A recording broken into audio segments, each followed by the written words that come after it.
za snimanje video materijala. Da, jednostavno lijep dan da sam ja morao snimiti jedan klip.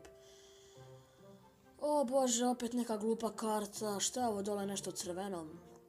Ok, nešto dole se nalazi. Opa, da ljudi, dobro ste vidjeli. Ljudi, otključio sam Sparkija. Biće vam tu negdje screenshot iz Crown Chesta sam otključio, nevjerovatno ljudi. Ja fucking ne mogu vjerovati da sam otključio Sparkija.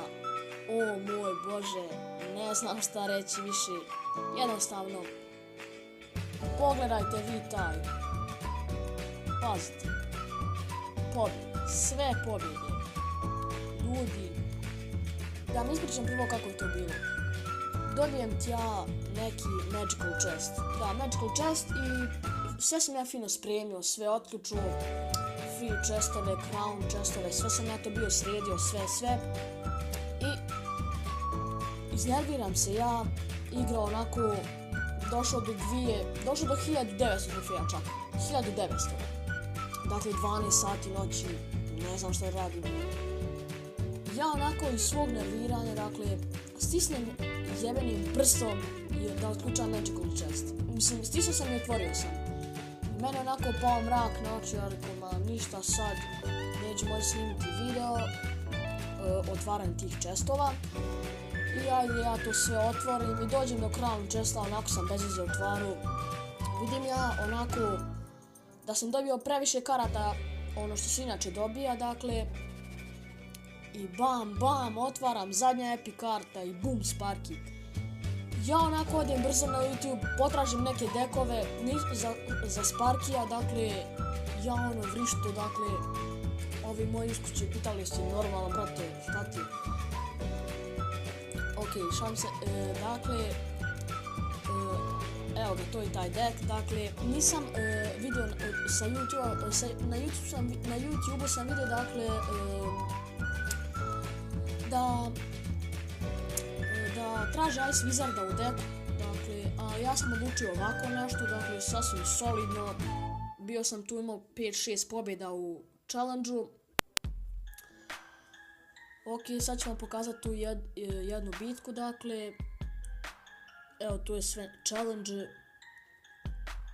dakle, vidite, evo ga, 3-0 nešto, ok, malo me internet zeza, ali ajde probamo da vidimo ovo.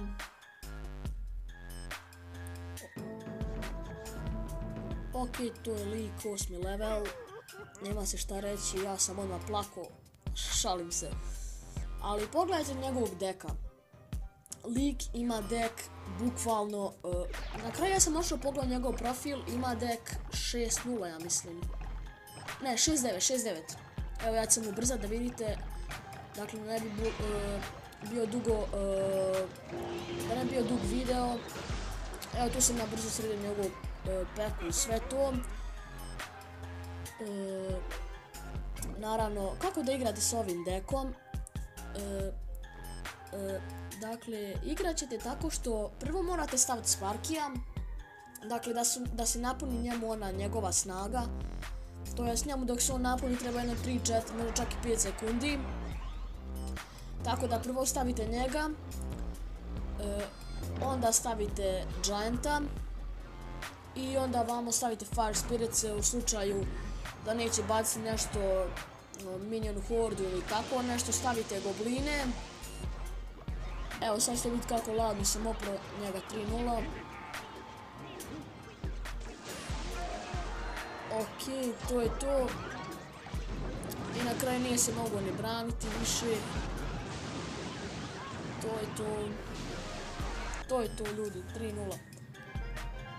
Jednostavno, ako imate Sparka i ne znate kako igra, dakle, prvo stavite Sparka nazad, onda sačekajte da se napuni dok dođe Giant, Fire Spirits, strijelci, Valkyra, ne znam šta hoćete stavljajte. Dakle, probajte napraviti push što veći, dakle push ili kako već. Ljudi, mislio sam da live-ujemo, dakle, preko telefona, dakle, našao sam način. Ako ne znate, pišite u komentare da napravim video o tome, ako ne znate da live-ujete, Dakle, to je to od ovog videa. Dakle, mi se ubrzo vidimo u novom, dakle, probat ću sad što češće da izbacim klipove, ali škola i sve to, znate, izgovori, šalim se, nisu izgovori, ali eto, dakle, obavezno posjetite Facebook profil i Instagram profil moj, dakle, linkovi će se nalaziti u deskripciji. Eto ljudi, ajde da probamo što brže doći do 100 subscribera, dakle, lupite sub ako ste novi, like. To je to ljudi, vidimo se ubrzo u novom klipu, ćao!